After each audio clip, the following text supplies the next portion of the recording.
দিন ভালো, আমি সেই দিন যাবো। তো উজিরারা জ্যোতিষী জ্যোতির্বিজ্ঞানী অ্যাস্ট্রোলজারদেরকে বলেছেন বাদশাহ একটু নৌবিহারে জলকেলি করার জন্য, নদী ভ্রমণে আনন্দ ফুর্তি করার জন্য যেতে চায়। আচ্ছা বলেন তো আবহাওয়া ভালো হবে? কয় মঙ্গলবার, বুধবার, বৃহস্পতিবার আবহাওয়া দিনে দেখলাম আছে চমৎকার, ভালো কথা। তো আগামী বৃহস্পতিবার এটি হইল বাদশাহ যে তিনি নৌবিহারে নৌ ভ্রমণে যাবেন, একটু নদীতে ঘুরবেন, লাগলে সমুদ্রে ঘুরবেন, নদীতে একটু আনন্দ ফুর্তি করে বেড়াবেন। সকালবেলা যেই না আসছে নদীর পাড়ে, বিশাল নদী, আপনার সে নদীর পাড়ে আসলে এখন রাখাল জিজ্ঞেস করছে জাহাপান আপনি যান কই? ফ্রেন্ড যান কই? কয় যাইতেছি একটু নদীতে নৌবিহারে আনন্দ করতে। কয় যাবেন না, আজকে ঝড় বৃষ্টির সম্ভাবনা আছে। কয় তুই লেখাপড়া কতদূর করছিস? কয় না আমি লেখাপড়া করি না।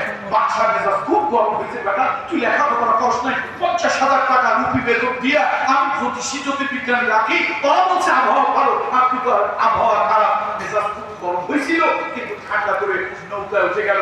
সারাদিন ঘুরলো, বিকাল বেলায় আকাশে ঘন কালো মেঘের ঘনা ঘটা, সন্ধ্যাবেলা গুড়িতে বৃষ্টি, রাত সন্ধ্যা মাগরিব পার হয়ে যেতেই মুষলধারে বৃষ্টি শুরু হয়ে গেল। বাদশা ভিজে কাউয়ার ছায়ের মতো হয়ে গেল। মেজাজ খুব গরম, মেজাজ খুব। কোন মতে নৌকাটা তীরে আনলো, চলে গেল বাদশা রাজ দরবারে। মেজাজ খুব গরম, চাকরি চাকরি কত লোকের যাবে তা তো ঠিক নাই। সকালবেলা বাদশা কোন মতে সর্দি ঠান্ডা কাশি নিয়ে রাজ চেয়ারে এসে লব্বাই আনা হেনা আনা হেনা, আমি তো এখানেই আছি, বলুন বলুন স্যার কি বলতে চান বলুন। কয় যে তোর চাকরি তোর বরদান যাবে আর তোর জ্যোতিষীদের চাকরি যাবে। ওই রাখালে না তো রাখালে ডেকে আসছে। কারে ডেকে আসছে ভাই?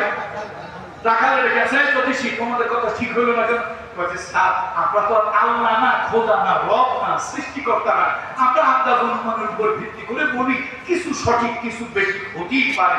আমরা তো বলছিলাম আবহাওয়া তো দুদিন ভালো ছিল, আন্দাজের উপরে শেষের দিন হয়তো ভালো ছিল না, তো তোদেরটা হইল না। তাহলে এই রাখালের কথা কেমন হইল? ওর তো কোনো পড়াশোনা নাই, তা তোদেরকে চাকরি দিয়ে লাভ? রাখাল তুই হলি আমার রাজ্যের আবহাওয়া অফিসার, তোর বেতন 50,000 টাকা। এখন রাখাল হুজুর কোন কি? আমি তো সিগনেচার জানি না, কলম ধরতে পারি না। তুই কলম ধরতে পারিস না তো হয়েছে তো কথা তো সঠিক। স্যার কথা যেটা তো আমি বলি না, এটা বলছে আমার ছাগল। আমার ছাগল বলছে। আরে তোর ছাগল তো মজার কথা, ছাগলে কেমনে বলবো? স্যার আমার তো ছোট্টবেলা বাপ মারা গেছে, তো আমার মা কাঁদে। গ্রামের একটা মুরব্বী এসে বললো কাঁদিস না, তোর তো ত্রিভুবনে কেউ নাই, এই ছেলেটা আমার কাছে থাকুক, আমার গরু ছাগল চড়াবে, ও যতদিন দুনিয়ায় থাকে ওর যা লাগে বাবা হিসাবে গার্জিয়ান হিসাবে আমি দেখবো দেবো। তো বিয়ে শাদী করাইছে, আমার বেতন দেয়, খাবার দেয়, যা লাগে তাই দেয়, সবকিছু। এই দীর্ঘ 34-35 বছর ধরে আমি নদীর ধারে ছাগল চড়াই, দুম্বা ভেড়া বকরি চড়াই। তো আমার এই ছাগল চড়াইতে চড়াইতে একটা প্রাকৃতিক শিক্ষা হয়েছে, যেদিন প্রকৃতিতে যেদিন আবহাওয়ায় সাধারণ কোন অসাধারণ ঘটনা ঘটবে, কোন প্যান্ডামিক সিচুয়েশন, কোন ডিজাস্টার, কোন সাইক্লোন, কোন টর্নেডো, কোন তুফান হবে, আমি দেখি ছাগলগুলি অস্থির হয়ে যায়, ভেড়া করে ডাকে আর ঘন ঘন বলে।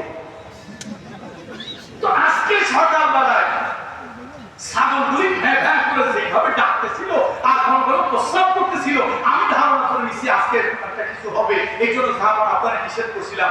বাদশাহ তোরা যাই বলবি ভাই, আসল শিক্ষিত কিন্তু আমি পাইছি। কারো দরকার নাই, ওর পালের থেকে ভালো জ্ঞানীগুলি দেখে 5টা ছাগল নিয়ে আসো, বেতন তাদের 10,000 রুপি করে, 5টা ছাগলের 5টা চেয়ার দাও, এই 5 চেয়ারে তাদেরকে পদায়ন করো। হয়তো গল্প এটা সঠিক হতে পারে, বানানো হতে পারে, আল্লাহু আ'লাম। গল্প মানে খবর, সঠিকও হতে পারে, বেঠিকও হতে পারে। তবে গল্প সঠিক আর বেঠিক যাই হোক না কেন, বিষয়টা কিন্তু আসল। সেই বাদশা দুনিয়া থেকে চলে গেছে, কিন্তু রাষ্ট্রীয় গুরুত্বপূর্ণ পদে ছাগলদের পদায়ন আগেও বন্ধ হয় নাই, এখনো বন্ধ। গুরুত্বপূর্ণ পদে ছাগলদের পদায়ন আছে না? না। সুতরাং দয়া করে ছাগলদেরকে পদায়ন করবেন না, রাষ্ট্র কিন্তু সর্বনাশ হয়ে যাবে। মুহাম্মদ রাসূলুল্লাহ সাল্লাল্লাহু আলাইহি ওয়াসাল্লাম কথা বলতেছিলাম, কার কথা বলবো ভাই? কোরআনের কথা যেরকম দুই এক বাক্যে শেষ করা যাবে না। মুহাম্মদ রাসূলুল্লাহ কোরআনের জীবন্ত ব্যাখ্যা, তার কথাও দুই এক কথায় শেষ করা যাবে না। বলছিলাম আমার নবী রাষ্ট্র নয়,